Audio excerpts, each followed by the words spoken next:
Hello, and welcome back to Crisis Counseling. This is lecture 3 in our course on crisis counseling, and today we begin talking about loss. Let's review a little bit of where we've been and where we're headed. In the first lecture, we talked about the experience of crisis and how that hits us. In the last lecture, we defined a crisis for you and explaining how a crisis develops. There's a precipitating event, an appraisal that my coping resources are not adequate to deal with that, and the resulting crisis. Today in this lecture, we're going to start talking about the precipitating event, because that's what we see the most, that's what we experience the most, that's what happens to us. And basically we're going to talk about the three broad categories of different kinds of these events. There are lots of different precipitating events. The list could go on and on and on.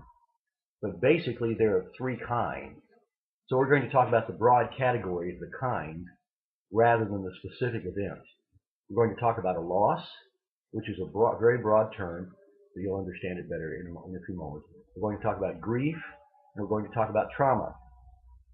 Now, you'll largely deal with an awfully lot of people who are dealing with a loss or with grief in your ministry. It's interesting that it's the custom in the church, or with people in general, that when there's a loss, we call the minister. Now you might wonder, why do we do that? Why do we go to a Christian friend? Why do we call the preacher? Why do we want to talk to somebody from the church? It's because any kind of loss is perceived as a crisis of faith. And so we as Christian counselors, as Christian leaders, as Christian workers, have an opportunity to walk people through that crisis of faith, especially when they've experienced some kind of loss. And that's what we're going to talk about in this lecture, is how we can be of help to people who have experienced the loss. First, let's talk about the different kinds of losses. First, there are real losses that are material, that are visible. You have clearly lost something. Think for a moment about your first experience of loss as a child. Many of those early losses are replaceable, but may in fact mask a grief reaction we've never gotten over. But real losses, material losses, are visible. They're things that go away. You lost your dog. He died.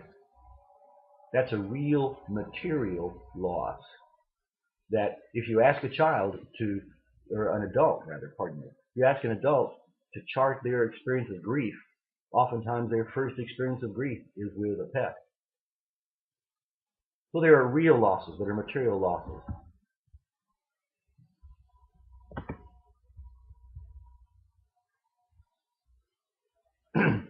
Then there are losses that are more abstract.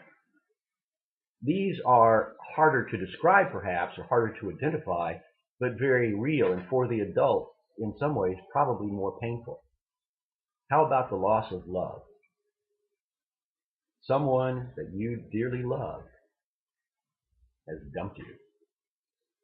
Now we laugh and joke a lot about,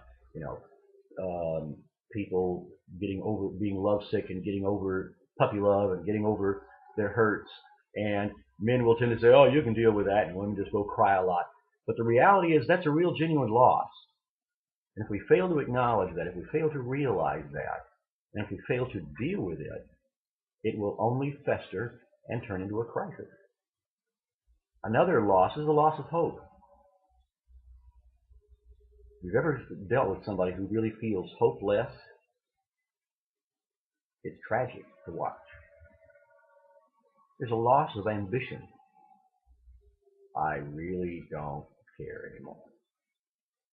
I've started school, I'm working on my degree, but some things have happened, and I've lost my ambition, and now I'm 4 weeks behind my assignments, and I really don't know what to do, and I really don't care. Loss of control. For many people, this is a tough one. If you're a person that is by nature choleric in temperament, you need to feel like you're in control. But all of us need to feel some measure of control over our own lives. And when we sense that we have lost that control, that we're no longer in control, that can be a traumatic experience. It's a real loss, and it can produce a crisis. Loss of faith. No one likes to be embarrassed. We've all had that moment when something silly has happened to us, and we've suddenly felt stupid. I'm talking about losing faith. And losing faith generally means losing your sense of your place. I no longer know where I fit. Those are abstract losses, but still very real and can be the precipitating event for a crisis. Then there are imagined losses. We think we've lost something, when in reality we haven't, but it feels like we have. The woman who says, I feel like my husband doesn't love me anymore. I'm convinced that he doesn't. And you might, unpack that a little bit. Do you think he's having an affair? No. Is he neglecting you? No. I just think he doesn't love me anymore. Whether that's real or imagined doesn't matter. In her mind, she is no longer loved, and she has lost the love of the man who's the most important person in her life. And so that's going to precipitate a crisis. I can't tell you how many times I have gone into nursing homes to talk with elderly residents who complain that their children are neglecting them. Now that complaint the neglect may be real, it may be imagined, but if their kids haven't been there for a long time, and their kids take 5 minutes on the phone with them when they call, and basically aren't interested, they have come to the conclusion that they've lost the love of their children, they've lost the relationship with their children, and whether that's real or not, they believe it's true. Now, with the elderly especially, and especially those who are in care homes, it's a real problem. Because if you came today to visit them, but you didn't come tomorrow, then they've imagined that you've given up on them. Their problem, of course, is, to a large degree, that they have nothing else to do but to sit there and wait for you to come. And so they begin to imagine that you don't love them anymore. While that may or may not be true, it's an imagined loss. The fourth kind of loss is the relationship loss. This is the end of an opportunity to relate to somebody, to connect with them. Most obvious being a death. We'll talk about that more specifically when we talk about grief. Divorce, moving, a friendship ends very suddenly over an argument, a fuss of some sort, a problem of some sort, and you no longer see that friend. Maybe they move away. Oftentimes for a young child, one of the early traumas or early crises is when mom and dad say we're moving. And suddenly they're facing a new school, a whole new set of friends, a whole new house, a whole new community that they don't know anything about. And for them, that's a real crisis. Divorce. If you were to take one of the famous stress tests that applies points to experiences in your life, the most stressful experience, of course, is the death of a spouse. But the second most stressful experience, the second most difficult experience, the second most painful experience is that of divorce. Someone has described divorce as an emotional heart attack. And that's a pretty good way to put it. And that, of course, that loss, of course, will, as you might well expect, will produce in your life a crisis. Then there are what we counseling people call intra-psychic loss. Now that's a big, long term. Let's see if we can unpack that a little bit. Intra means inside,